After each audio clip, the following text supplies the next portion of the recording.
Manusia yang bermartabat. Konsep martabat manusia adalah keyakinan bahwa setiap orang memiliki nilai khusus terkait dengan kemanusiaan. Nilai khusus ini tidak ada hubungannya dengan kelas, ras, jenis kelamin, agama, kemampuan, atau faktor lain apapun selain dari sifat manusia itu sendiri. Menurut KBBI, martabat memiliki makna, yaitu mempunyai martabat, kehormatan, atau derajat kemanusiaan dan harga diri yang tinggi. Sila kedua Pancasila mengandung makna bahwa warga negara Indonesia mengakui adanya manusia yang bermartabat, yaitu manusia yang memiliki kedudukan dan derajat yang lebih tinggi dan harus dipertahankan dengan kehidupan yang layak. Memperlakukan manusia secara adil dan beradab. Nilai ini membentuk watak bangsa Indonesia menjadi bangsa yang lemah lembut, sopan santun, tenggang rasa, saling mencintai, bergotong royong dalam kebaikan.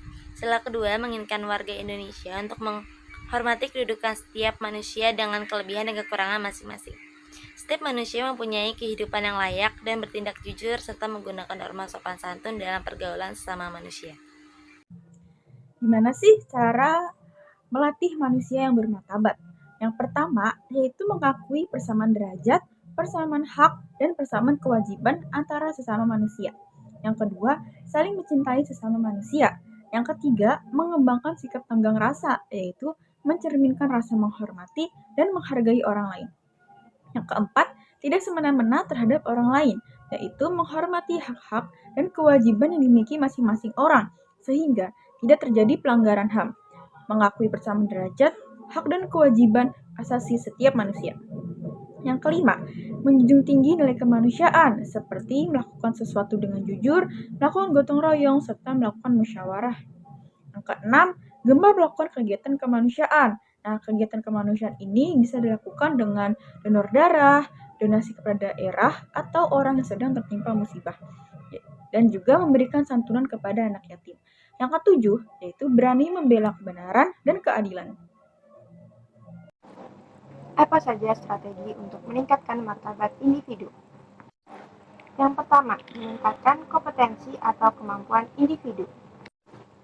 Yang kedua, meningkatkan rasa empati dan kepedulian dengan cara menciptakan lingkungan di masyarakat yang lebih peduli. Yang ketiga, menerapkan keadilan dan kesetaraan dengan tujuan untuk tidak adanya diskriminasi dan individu merasa lebih dihargai. Yang keempat, mengambil keputusan sendiri dan bertanggung jawab atas hidupnya.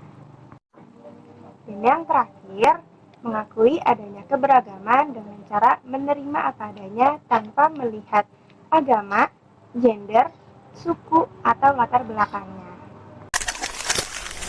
Oke teman-teman, gimana nih menurut kalian soal jadi relawan untuk membantu korban bencana ini? Aku pribadi sih merasa ini kesempatan yang baik ya untuk kita berkontribusi, apalagi mereka pasti sangat membutuhkan bantuan kita sekarang.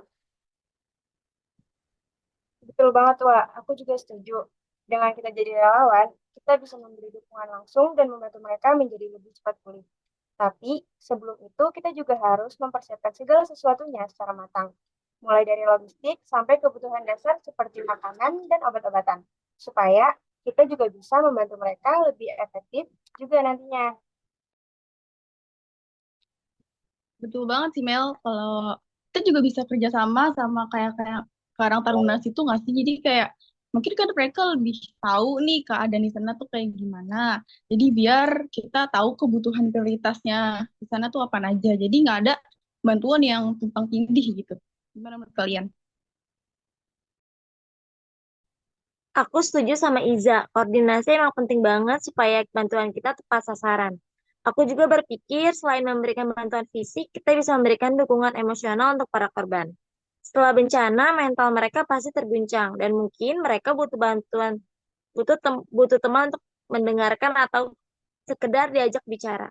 Kalian punya ide yang bagus, jadi kita bisa bantu dari sisi fisik sekaligus emosional. Mungkin kita juga bisa membawa kebutuhan buat anak-anak seperti buku atau mainan, supaya mereka juga tetap terhibur di tengah situasi sulit.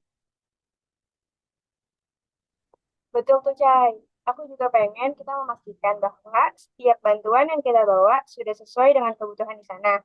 Selain bekerja sama dengan lembaga lokal, kita juga bisa lakukan survei kecil-kecilan atau komunikasi dengan pihak di lokasi agar lebih tahu apa yang benar-benar dibutuhkan.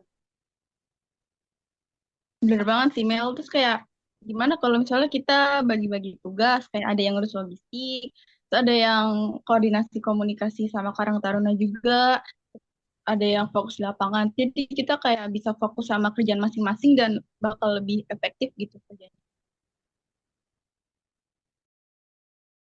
Bagus banget idenya Iza. Kalau semua setuju, kita bisa segera mulai rencana ini dan susun jadwalnya supaya bisa lebih terstruktur. Senang banget bisa diskusi kita. Ah, guys, sorry, sorry.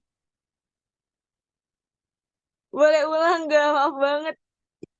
Ya nggak apa-apa, nanti dipotong aja bagian kamu dari awal aja yang itu.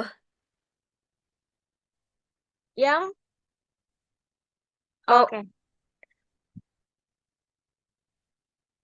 Ide yang bagus, Iza. Kalau semua setuju, kita bisa segera mulai rencana ini dan susun jadwal supaya bisa lebih terstruktur. Senang banget diskusi kita bisa menghasilkan banyak ide. setuju sih. Terima kasih ya teman-teman sudah memberikan pandangan yang sangat berharga. Semoga rencana kita bisa berjalan lancar dan membawa manfaat baik baik bagi mereka yang membutuhkan.